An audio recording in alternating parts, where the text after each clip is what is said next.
Hey guys, welcome to Off the Mat with Jonathan Kramer and myself, Mike Fecht. And today we are going to answer a question from the group about changing positions with the front foot in your practice. In other words, common cue as we transition through a vinyasa practice is taking the leg high or stepping the foot forward between your hands. Okay. The question is, every time I go to a yoga class, I seem to be the only one who can't step my foot up between my hands during sun salutations. I'm to the point where I'm ready to just accept that it's never going to happen for me and give up on this part of the practice. Is it important that I learn how to do this? It kills my rhythm. P.S. I've been practicing for almost 5 years. Samuel P. from Houston, Texas. So thanks for the question. There's actually a lot of stuff in here, and it seems that's what I love about the yoga practice, right? Like there's so much there, something that seems So innocuous or simple, or many layers to that onion. Yeah. In my experience, it took me 7 years before that foot actually went between my hands. But it was 7 years of thousands and thousands of repetitions of taking the leg high, coming up onto the toe on that back foot and engaging the core, really drawing that knee in as far as I could, and then shifting that weight as far forward as I could, and then putting the foot down. The foot didn't come all the way between my hands, which it didn't for the first 7 years. It was, put your hand on your calf, pick your foot up, plant it back down between your hands, and then set up your alignment with your feet before you move into your next posture, right? And is it important that you ever get to that point? It's no important that you get your foot between your hands any more important than it is you get your leg up behind your head, or you find touch your toes and forward fold or a handstand. There's really no arrival in our yoga practice, right? It's just doing the work. So what I would suggest is don't give up on that part of your practice. Continue to do the work. That's what it's about. So to this, Sam's he's being challenged. So do you want to step up to that challenge and view it as an opportunity, or do you want it to view it as this point where you're just going to give up, it's not going to happen? You obviously want to do it. I mean, Sam obviously wants to do it. And like Mike said, it took him thousands of repetitions to do it. When there's challenge, there's opportunities. So just think of maybe not to put goal setting at the forefront of Sam's practice, but just think of where this will allow you to go should you be able to do that. Imagine the rhythm. Once you say it kills your rhythm, but imagine where you can take your practice once that rhythm becomes uninterrupted and you're marrying movement and breath. You can now step your foot up. The rhythm is in place. Lo and behold, meditation happens. You've created the condition for meditation. So this is an opportunity for you, and I think you know that. So don't give up. That being said, yeah, and that being said, we also have to another point to make is how the different work that we do in postures translate to all of the rest of our practice, our approach to life. Well, and our approach to life. But I mean, just in terms of if you look at the physical practice, right, and we're talking about creating core strength. Well, every time you bring that foot forward is an opportunity to really get in there and build that core strength. That's what you're deep core. That's what you're using when you're pulling the knee in and sucking everything in and stepping it, but emptying out the breath so that you have that space to pull the knee in and then step it forward. So if you give up on it, then truth be told, we're just going to half-ass it, right? I mean, that's what you're doing. You're going to half-ass your practice. I'll just take the leg up and step it forward, which we see all the time anyway, right? Yeah. You take your right leg high, you see a bunch of limp legs go up like this and then flip, and come forward without any kind of mindfulness to that movement. When I teach it, whether it's you want to take your heel to the sky or you want to spread your toes and press through the ball of your foot. It doesn't matter to me which way you want to engage it, but finding that engagement and that length, going as high as you can onto that back toe. Carrying that momentum forward. And then carrying that as you're pulling everything and hollowing the belly and pulling. All of those little intricacies of that movement, of Yeah. that transition. Yeah. You have to get into it in order to help Yeah. grow your practice. And right now, today, as you step your foot forward, you might come up 1.5 feet short, right? That's just where it's at. That's okay. A year from now, maybe it's a foot short, Yeah. right? Maybe you come up an inch or two.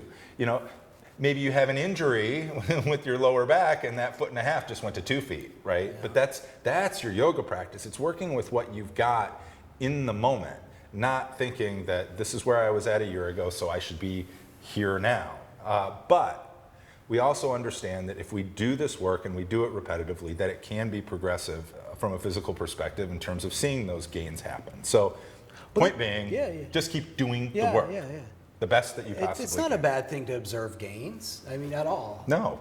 It's actually, it can build confidence for you. I had a student today who, very new to yoga, was uncertain whether she should take my class. Is it time for me to step up? Is it not? And she made the decision before class to step up, come into my class, and thank me afterwards for putting her at her edge and taking her where she needed to be. And I think, Sam, there's something to learn from this for Sam. I mean, you're willing to give up, and it's just a foot stepping forward. To play a little bit of devil's advocate, Mike's telling you to take it there, and I'm like, whatever, it's just a foot. But there's value and truth to both sides of the coin we're presenting here. Yeah, if you need to do the work, you do the work. do the work. You let go of the results. That's what it. That's what it's Yes, about. So you yes. just keep doing the work.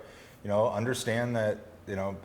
I would say there's probably a hell of a lot more people out there that can't step their foot forward between their hands. Yeah. It just we tend to notice Yeah. those things that we really like and want to be able to do. It probably only seems like he's the Yeah. only one in class. Exactly. But I'm sure you're not the only one in class. But yoga is really specific They can't about do if you it. do the work, you can expect the results. Don't do the work, don't expect the results. It's just that simple. And if you're willing to continue to try to do this work, what you'll see is that even if the foot doesn't come all the way forward, if you see little incremental results, what you're also going to find is that your core is stronger. Maybe your crow just got better. Yeah, it Right. translates to everything. And it translates to everything. And that that's- awareness translates. I mean, I love the way you're describing taking the foot high earlier and pressing through the toes and then hollowing the belly and really bringing it up. And it takes all those cues and all those steps to do that. It's not just, hey, let's muscle this leg up and hope for the best. That's where the practice is. It's that awareness of these plot points that are happening along the way to getting the foot up. So with that being said, we're going to demo this posture. All right, guys, so what we're going to do, we're going to start off with Jonathan in downward facing dog, because typically when we're transitioning through and we're stepping the foot forward, we're coming from downward facing dog. So however you want to get there, Jonathan, you can come down to and find downward dog.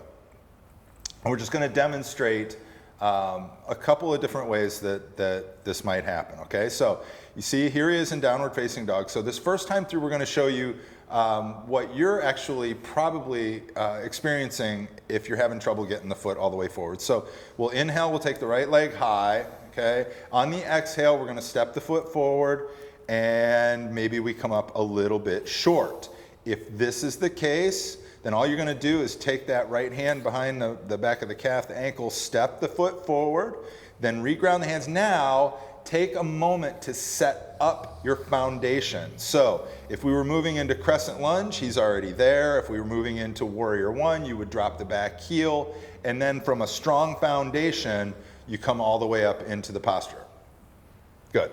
Yep. So and that's just transitioning through if you're stepping the foot forward and we're not coming all the way forward. Now, we're going to go through the same engagements and everything else, moving, coming up short, but then we're just allowing ourselves that space to pick it up and plant it down. Now, we're going to show Jonathan is fully capable of bringing the foot forward, and we're going to show you all of the little engagements involved with making this happen and getting to that fullest expression where we can set the foot down. So, again, coming from downward facing dog.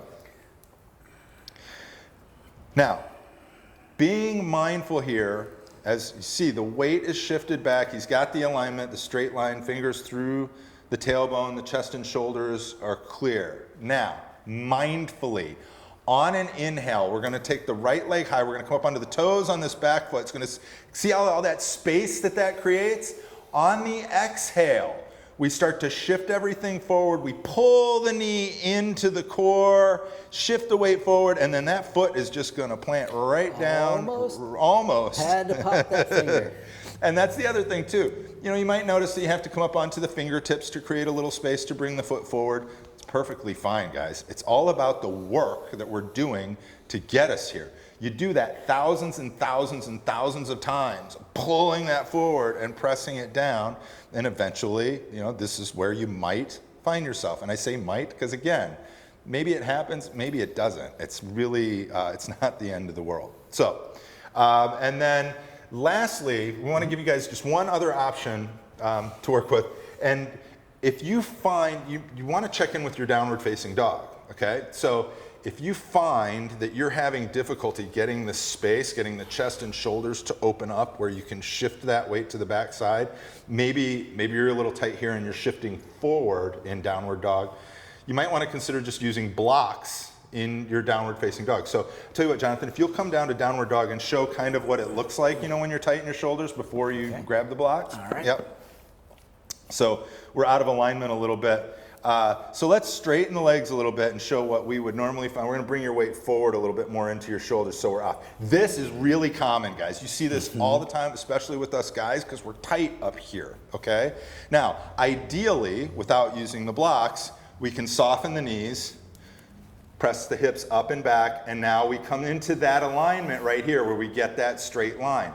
A lot of us, it's not going to be available. So what you might do is just add some blocks in to your downward facing dog, which will then help create more space, help you shift the weight to the back side, and then we'll just demo it real quick. It also creates space for you to step the foot forward. So from here, if Jonathan takes his right leg high and steps the foot forward, now look, you've got that extra few inches of space from the block to bring the foot all the way forward, okay? And then you can come all the way, you can come to a seat or come to standing, Jonathan. Either way, we're good. But just giving you guys some options to work with. Again, I think the message is real simple. It's do the work, let go of the results, right? I think so. Do the work. Find all of those little engagements that are involved with pulling the foot forward and stepping it forward. And then let go of the fact that you might be a little bit short. Maybe the foot comes all the way between the hands. All I can tell you is this. It happened for me somewhere, I think, 7 or 8 years into my practice. I can't tell you when because the focus wasn't where I was going. The focus was just doing the work. So again. And the results came. And the results came. Became available to them. As always, we thank you for joining us today. And you can find us on facebook.com/yogaformen, and you can check our website out at yogaformen.com. Thank you very much. We'll see you again soon. Thanks, guys.